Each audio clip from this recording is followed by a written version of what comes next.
Hello and welcome to this video, which is number one, American Cultural Studies.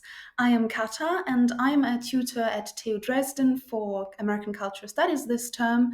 And in those videos, which is a video series, we are in the first video right now. In those video series, I'm basically summarizing my tutorials. Summarizing means this is not the whole tutorial. The slides are shortened, we have fewer examples, and we definitely don't have time to delve into the content as deeply as we do in the tutorials.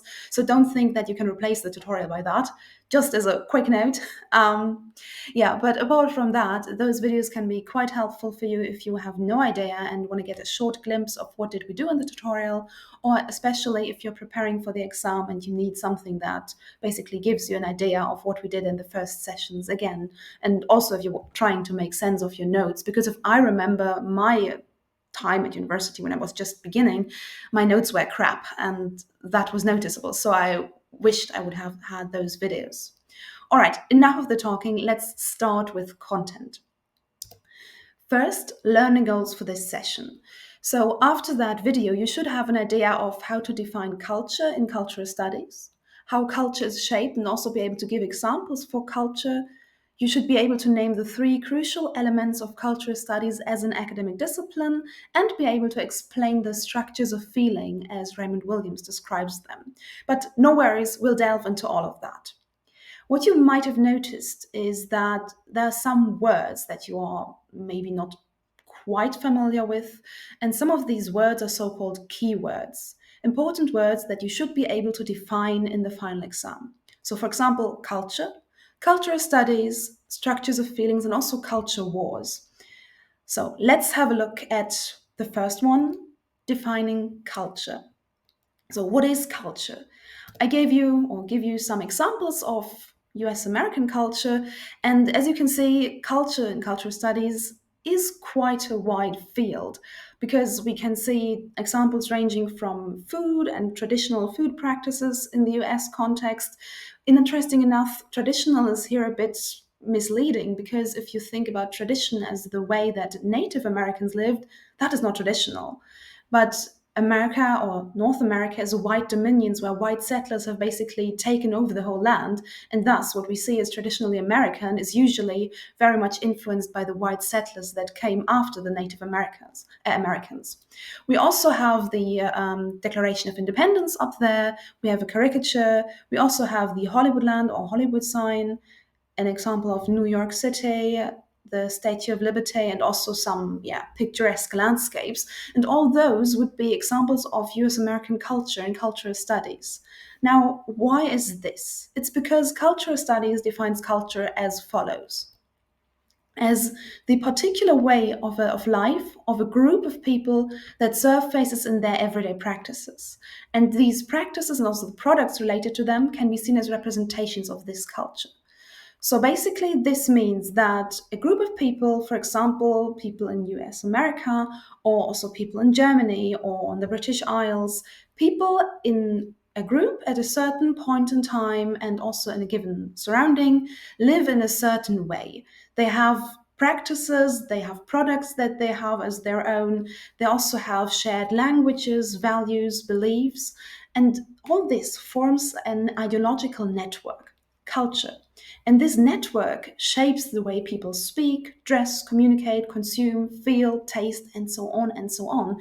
And this way is culture, and it can be seen as characteristic of this group's way of life. And representation and meaning are key aspects. So it's not important what something is, but rather important what something means in a given context. So the color red, for example, can mean very different things, but in a certain culture, in the way of life of a certain group of people at a certain point in time, it will mean something. And this is then part of that culture. So culture is a very, very broad concept in cultural studies and encompasses everything that is basically meaningful in a people's way of life, products, practices, and a lot of other things, which means that we have a wide field of study. Coming to a field of study, what is cultural studies? Well, it's first and foremost an academic discipline. And you can read that quote by John Story here. And this is basically the very important aspects of cultural studies as a discipline. We have an object of study, we have some basic assumptions that underpin the methods of approach, and we also have the history of the discipline. Now, cultural studies or American cultural studies, of course, studies culture, in that context, American culture or US American culture. We also have British cultural studies, but British cultural studies is then concerned with the British realm. So this would be the object of studies, representations of culture. Now, cultural studies is also a historically grown, and I would say work in progress, because, yeah, cultural studies is a developing discipline.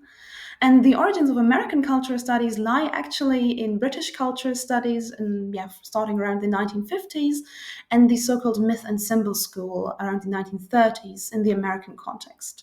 Now, the British cultural studies institutionalization happened with the Birmingham Centre for Contemporary Cultural Studies, or CCCS, in 1964. Important names are Richard Hoggart, Stuart Hall, and Raymond Williams. You might have heard that name before. Yes, because structures of feeling, what we're going to talk about later, is one of his concepts. So those scholars, researchers were very influential in the early time of cultural studies, and they are actually quite influential until today. And they shape the definitions we use and also the directions within cultural studies.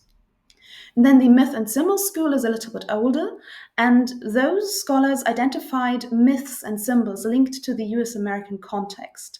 Later, they were the American Studies movement, and that marked a change from creating a rather homogeneous project to adopting a critical stance at the traditional images of American culture. And this historically grown work in progress can also be seen in the approaches of cultural studies. So in the 1950s, it was more like a corporate enterprise where basically the School of Myths and Symbols as a cultural discipline tried to find images of what is North America, how is America or the USA unique, and basically how can the USA explain themselves to other nations. And they tried to find a very homogeneous and unified picture. Also, a very traditional picture, and certainly not always a fair picture for many people. And this is why in the 1960s and 70s, the civil rights movement influenced that very heavily. So, movements like feminism or the anti war movement basically criticized the traditional view on America, the traditional images that were produced. And so cultural studies delved into a more critical perspective and proposed alternative genealogies, alternative ideas of how did certain cultural products, cultural texts come into being? What defines American culture apart from the traditional ideas? And where are the traditional ideas maybe the ideas of a dominant group, but also marginalizing quite a lot of people who is excluded? So that was a very big influence, and that was when a critical perspective on American national identity came into being in cultural studies. From the 1990s onwards, interestingly, we have new Americanicism, interesting word, but this basically means that American cultural studies also adopted a transnational focus. So basically looking over the borders and also looking at entanglements of the USA with worldwide institutions. So basically these approaches changed over time and shape what we study and how we study cultural texts in cultural studies.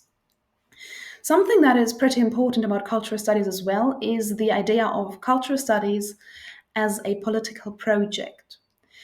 Now, if you think about how we defined culture as the way of life of a people, and then we said at a certain point in time as well. So culture is always a certain assumption of reality in a certain moment.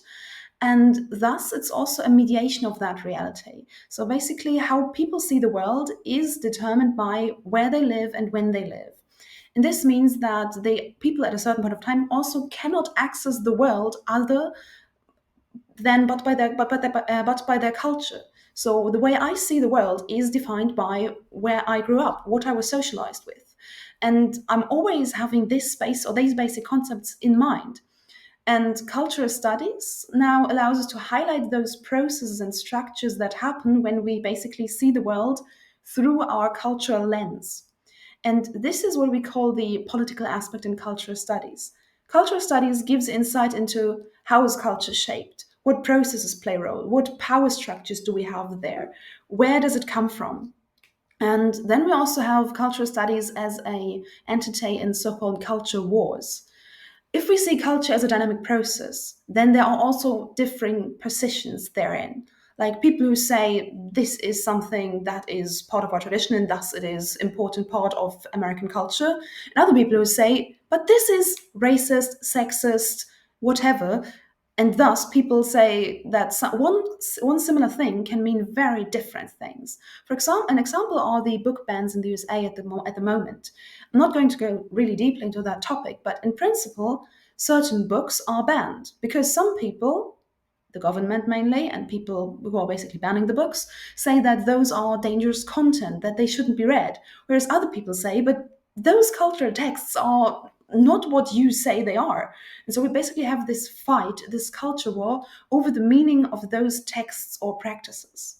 And there's a lot of other examples, but those would be culture wars. And cultural studies now, as a political project, takes a stance in those culture wars. Cultural studies tries to examine those processes and also take a position there. And this makes cultural studies a little bit different from some other academic disciplines because it doesn't only reflect, but also really play an active role in shaping culture because it is very aware of the way that culture is produced. Now, let's summarize that. Cultural studies is an academic discipline that comes from British cultural studies and the American School of Myths and Symbols. It has American culture and cultural texts as object of study.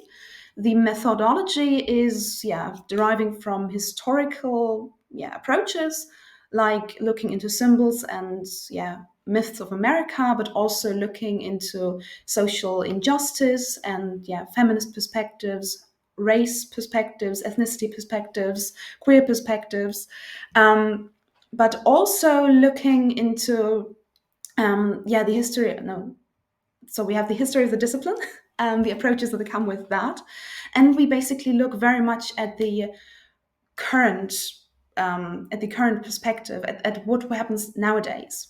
So cultural studies or American cultural studies is concerned with the critical examination of representations of American culture. And this is basically what we're going to approach in the following weeks, that we learn which approaches we can use from different theoretical concepts to highlight the production of culture and also the power structures involved therein. And then lastly, cultural studies plays an active role in the cultural sphere. We have culture as a political project that takes a position in culture wars. And this is basically what you should know when it comes to defining cultural studies. Now, one last important line of argument is Raymond Williams's structures of feelings, or how can we see culture as lived experiences, as we do in the lecture that this tutorial is accompanying. Now, what does Raymond Williams, mean by structures of feelings? He writes that he means something like zeitgeist, a particular quality of social experience and relationship, historically distinct from other particular qualities, which gives the sense of a generation or of a period. Or also, quote, meanings and values as they are actively lived and felt, like structures of experience. So, what Williams means is that if you live in a certain society at a certain point of time in a certain place in the world, then you live in a certain way. You experience your surroundings, but also yourself in a certain way that is defined and determined by the culture you grow up in, the way you're socialized. So, that culture is basically comprised through the relations of its members, so the people in the culture, like you and me and everybody, and the relations of those people to themselves, their bodies, to each other, to each other's bodies, to the environment, to the institutions, to the power relations, and so on. So basically, how I see my world, how you see yourself and your world, that is determined by culture, by how you grew up, by what concepts do you use, what language did you use, what are basically the metaphors you live by. This is a concept by someone else, by Lakoff and Johnson, and we're not going to delve into that. But basically, how do you understand your world? What concepts do you use really? Now, if we want to summarize that, structures of feelings mean that people feel and experience their life, their world, themselves in a certain way that is tied to the concepts they are socialized with. So everybody uses time, place, and group specific understandings of the world, themselves, and related practices, thus producing meaning. So we do not only understand the world, we also represent that. We speak about it, we do things in a certain way. I make coffee in a certain way that is culturally determined. So, for example, the British people say we do tea time, whereas in Germany we would more do Kaffee trinken. And especially in Saxony, where we're at the moment, or I'm at the moment, and Theo Dresden is, that is also a very traditional idea of Kaffee trinken. So basically having coffee and cake in the evening or afternoon. So you basically have a certain concept, having a hot beverage and something to eat to it, and you call it differently in different cultures. And this is not only about understanding the world, but also about actively living in that world. And structures of feeling is, according to Williams, also a method based on the question of how is it or was it to live at a certain point in time, there and then? And what does this reveal about the social relationships? So, what ideas of race are in that? What ideas of ethnicity, of class, of power, of knowledge, gender relations, sexuality, and a lot of other things? But mainly, so also what inequalities existed. So, for example, if you look 100 years back and look at the situation of women in 1925, that was distinctly different from now because gender relations and the ideas of sexuality and femininity were completely different. Or also about what kinds of foods have developed to be very high class foods and which food is not very regarded very highly. That also changed over time. Also, how do you treat people with a different ethnicity who come from a different area in the world? Or also, what knowledge is seen as the truth at a certain moment in time? All those are questions that we look into in cultural studies, and we will by no means tackle all of them over the course of that tutorial and the lecture. But it is something to keep in mind. That is structures of feeling, that is culture and cultural studies, and this is what we're studying. Now, I've been talking quite a lot, and I do hope that you understood quite a lot of that as well. So let's come to an application task for you. And I will not talk about that so much, but you can actually just pause the video for a moment and have a look at those pictures, maybe look at one or two of them and think, okay, how is this culture? What may cultural studies be interested in with regard to that picture? Or may there also maybe exist a kind of culture war with regard to that topic? So where different positions in society have different ideas of what does this mean to us? And which positions could we have there? What could we examine with regard to that? And also, how is this a structure of feeling? How does this show how people experience their life at a certain point of time? Now, with those questions, I want to leave you and feel welcome to drop any messages or leave me a comment in the comment section of this video. And thank you very much for watching, and I hope that it was interesting to you.